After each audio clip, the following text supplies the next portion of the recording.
Hola, ¿cómo están? Bueno, el objetivo de este video es introducirnos en la filosofía de René Descartes. Eh, Nos vamos a ocupar de su ubicación en el tiempo, un poco, su contexto mínimamente, y luego vamos a tratar de delinear los puntos principales de la primera meditación metafísica.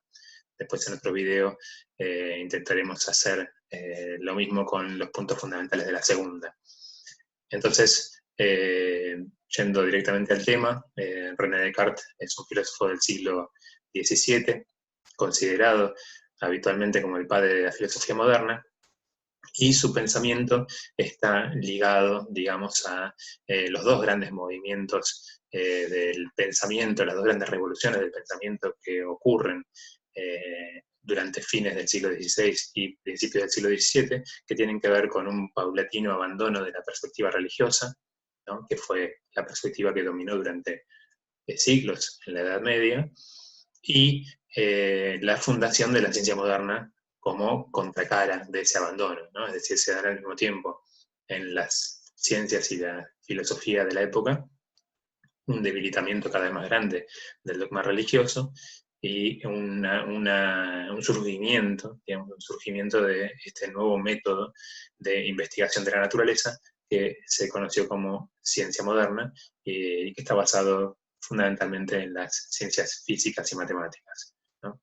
En ese contexto, René Descartes es señalado como el fundador del racionalismo como corriente filosófica, que es probablemente la corriente filosófica fundamental del siglo XVII, y como el nombre lo indica, es una filosofía que pone a la razón en el pedestal más alto, ocupando en cierta forma el lugar que antes para la filosofía medieval ocupaba Dios, ¿no? Es decir, es la instancia, se transforma en la razón en la instancia desde la cual se va a juzgar la verdad o la falsedad de un juicio determinado, de un discurso determinado o de una hipótesis determinada, ¿no? Y ya no será el dogma religioso el que decida sobre esa verdad o esa falsedad, ¿no? Entonces es una filosofía que se separa de la perspectiva religiosa, ¿no?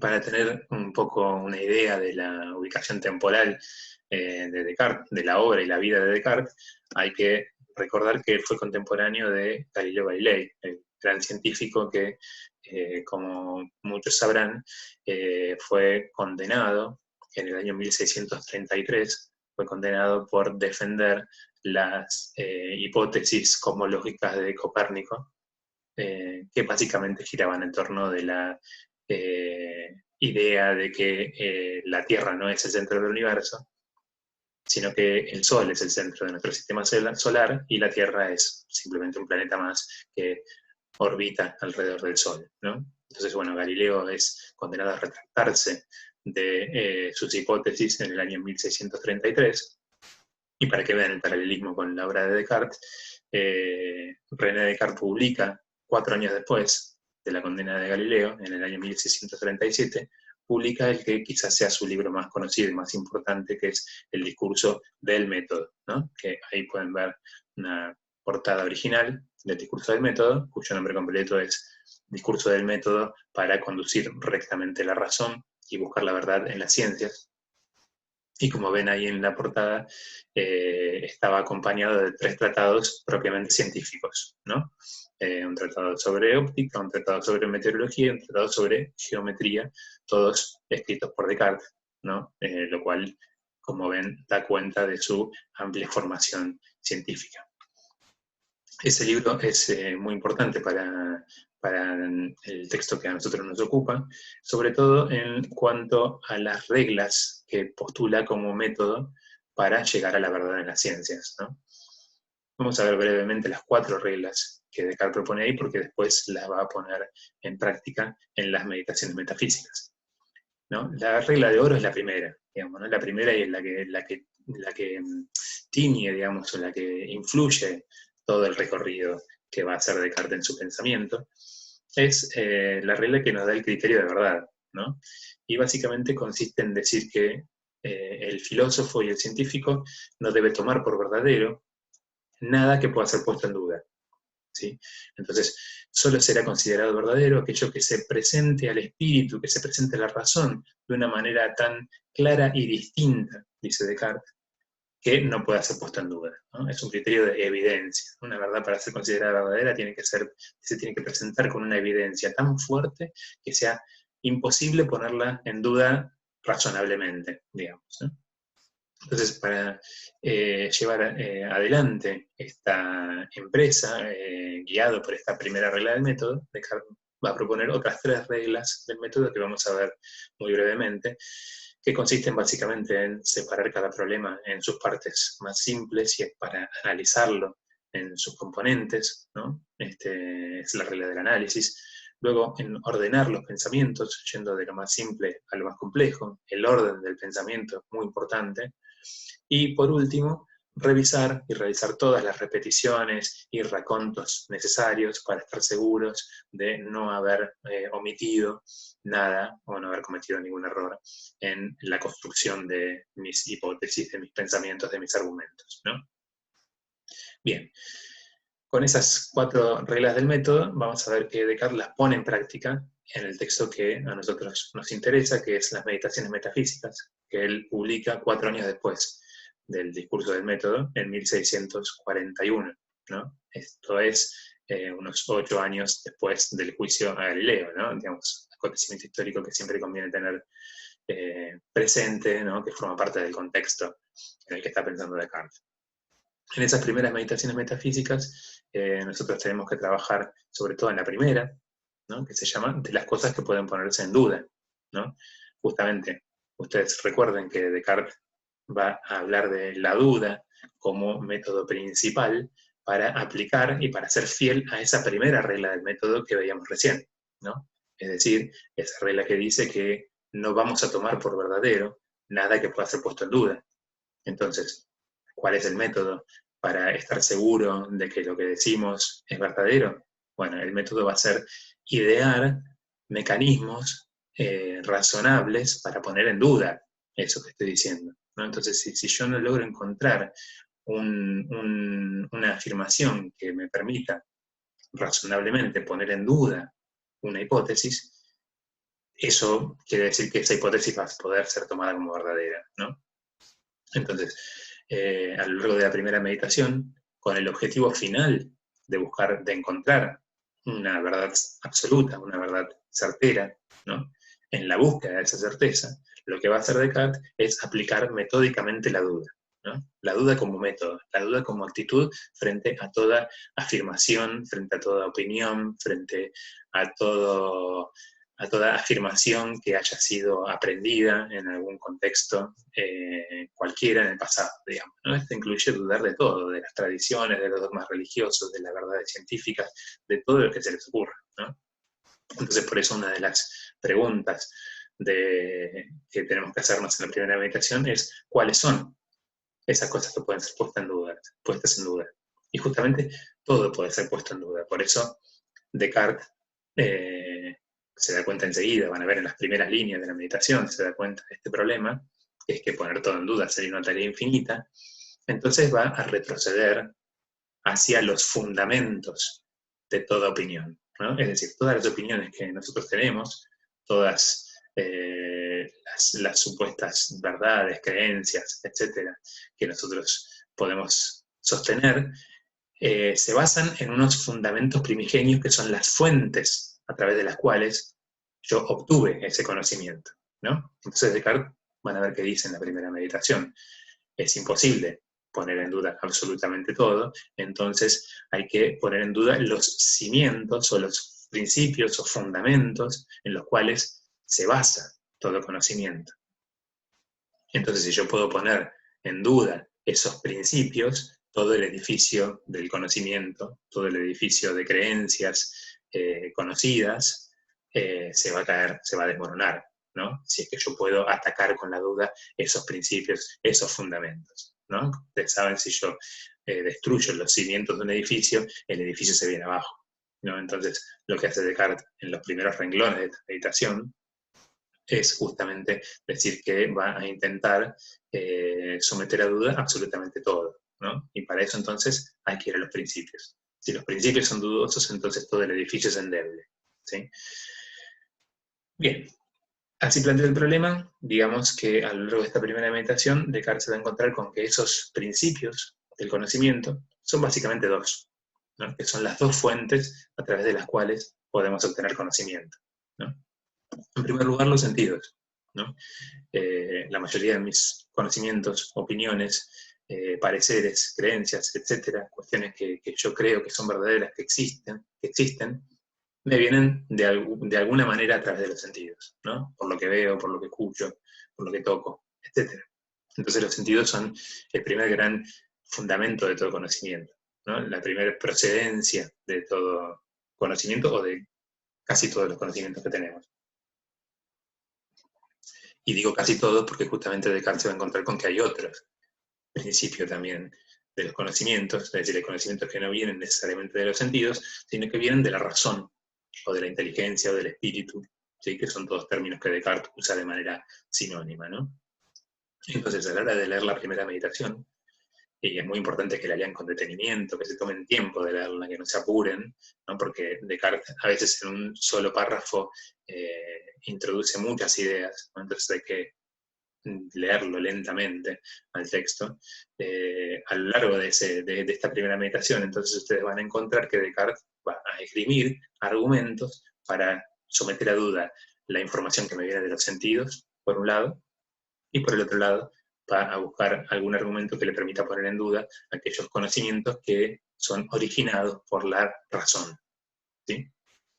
Entonces, a la hora de leer, yo diría que presten atención sobre todo a tres grandes argumentos que Descartes esgrime para dudar de esos principios, ¿no?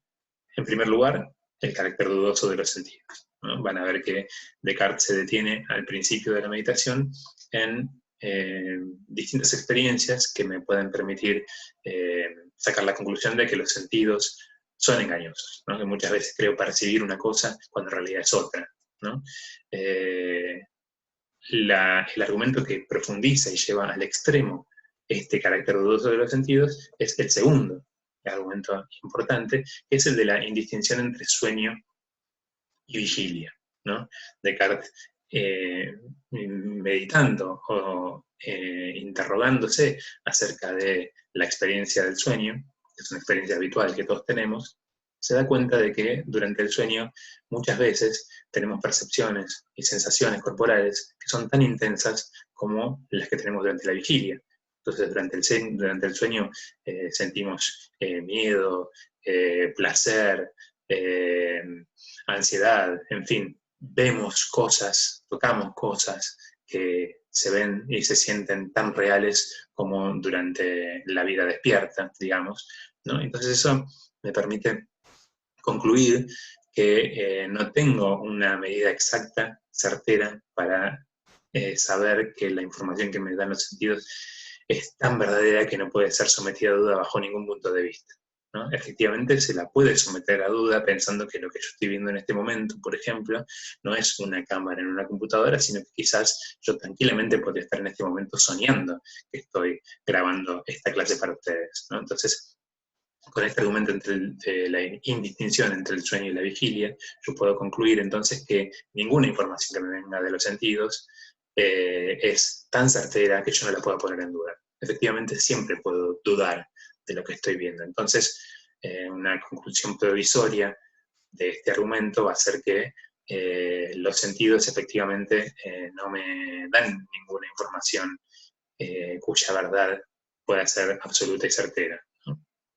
Entonces, van a ver que Descartes se queda solamente con los razonamientos a los que puedo llegar a través de la inteligencia, ¿no? Y es ahí donde entra a jugar el último argumento, la última hipótesis de la primera meditación, que es la hipótesis del genio maligno, ¿no? Se presten mucha atención a ese momento del texto en el que Descartes empieza a hablar de Dios, y empieza a hablar de un ser que no necesariamente es Dios, sino que puede ser otra divinidad muy poderosa que pone toda su empresa en hacerme creer que yo estoy teniendo un conocimiento verdadero cuando en realidad me estoy engañando, ¿no? Ese es el momento del texto en el cual se suele decir que Descartes lleva la duda al extremo, ¿no? Es el extremo total de la duda y el extremo total de la incertidumbre, ¿no? Es decir, que si realmente hubiera una divinidad malvada y perversa que se divierte, digamos, o tiene interés en hacerme equivocar, realmente ahí sí todo el edificio del conocimiento se cae, se destruye en pedazos, porque no hay nada que yo pueda sostener como verdadero, ni siquiera las verdades de la ciencia, ni siquiera las verdades de la matemática, ¿no? Entonces, esta hipótesis del genio maligno es finalmente lo que le permite a Descartes poner un manto de duda, incluso sobre el conocimiento científico, ¿no? Y subrayo acá que es una hipótesis del genio maligno, no es que Descartes dice que existe un genio maligno, sino que en esta meditación de lo que se trata es de idear argumentos posibles para poner en duda los cimientos que sostienen todo conocimiento, ¿no? Eso ustedes, a medida que vayan leyendo la meditación, no tienen que perder de vista, ¿no? Se trata de someter a duda los fundamentos de todo conocimiento posible, de modo tal de ver si algún conocimiento se sostiene después de esto, ¿no? Entonces, al finalizar esta meditación, uno se puede preguntar, bueno, ¿cuál es el resultado de esta primera meditación?